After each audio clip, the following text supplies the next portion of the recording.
Magandang hapon sa inyo mga kalapatids, lalong-lalo na sa mga kasama natin dyan sa NHPC at BBC Marikina. So nagpe-prepare tayo ngayon ng meat toss para sa summer race na darating March 10. Ang unang loading sa Bulacan, 25 kilometers.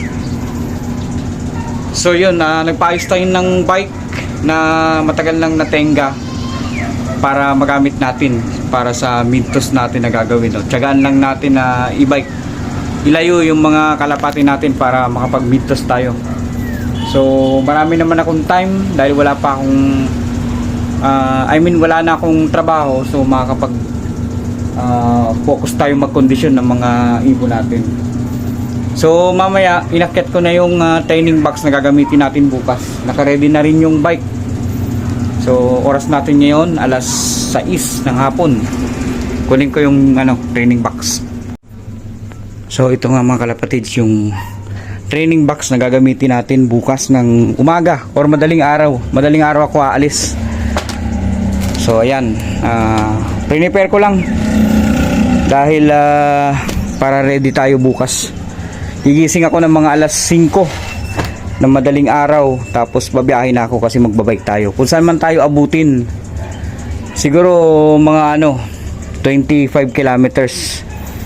Pag umabot tayo ng 25 kilometers, pwede na nating pakawalan yung mga ibon natin bukas. Yan, ready ko na to kasi mamayang gabi ko ilalagay sila. Mamaya pakainin natin sila para bukas ready na yung nila, katawan.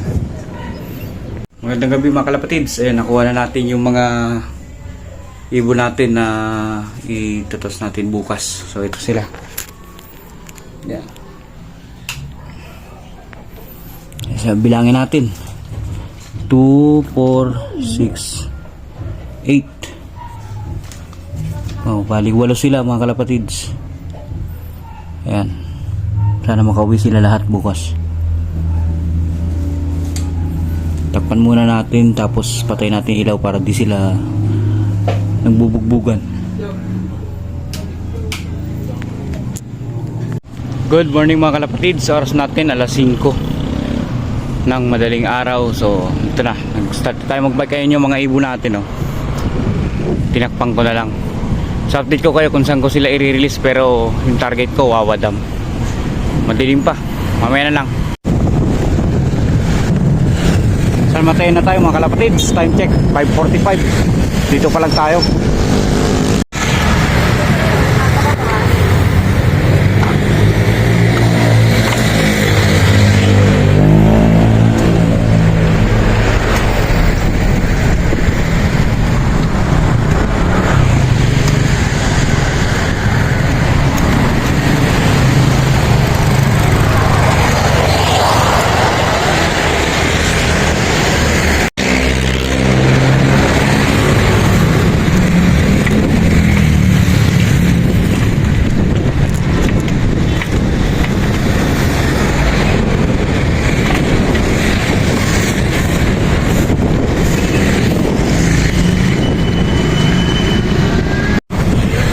Montalban na tayo mga kalapatids. Ano yung arko ng Montalban. Time check mga kalapatids 7:42. Ay 6:42. Kailangan makabalik tayo bago mag 8 kasi ahatid pa tayo sa anak natin. So lumabas na yung araw. Malapit na rin naman ako.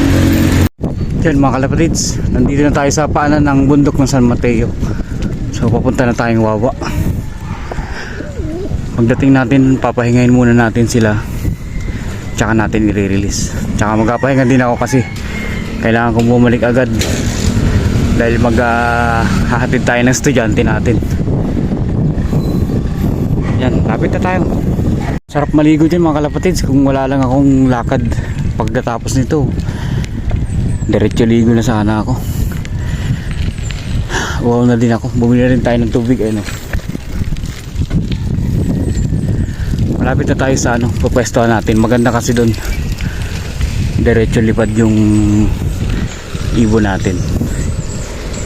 Dito kasi marami pang puno tsaka kable. Yan. Ngayon lang ulit ako nakabalik dito. Galing tayong Bicol, ngayon nasa naman tayo, Montalban.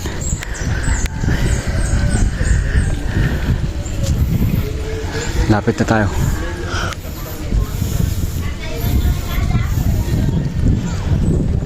Saan tayo nadadala ng kalapati natin ah. Sa sunod, sana naman kaya. Ikaw mga kalapatids, hanggang saan ka dadali ng pangalapati mo? Ako, sisimula pa lang ako. Yan yung pwestong hinahanap ko mga kalapatids, para makapag-release tayo.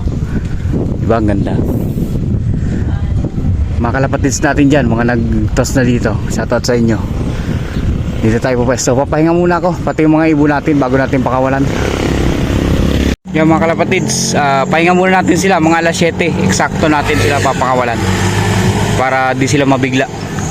Natagtag sila sa bike sa biyahe natin. Ganda ng view. Yan, pahinga muna. Sa pagkakataong yan mga kalapatids, hindi ko na nga na-videohan ng buo yung pag-release ko ng ating mga ibon dahil mayroong lumapit yan sa atin, dalawang lalaki. Nagkikesyoso sila, tapos basta kailangan bago mag alas 8 makauwi tayo dahil susundo tayo maghahatid tayo sa school sa anak natin. So pero diretso naman uwi ng mga kalapati natin, sana makauwi sila. Let's go.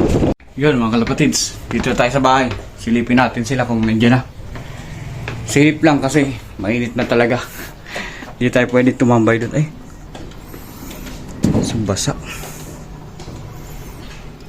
Naglalawa dito. Tinan lang natin.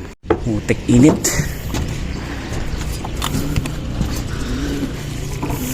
Uy. 2 4 6 8. Yan, kompleto mga kalapatids. Ayos.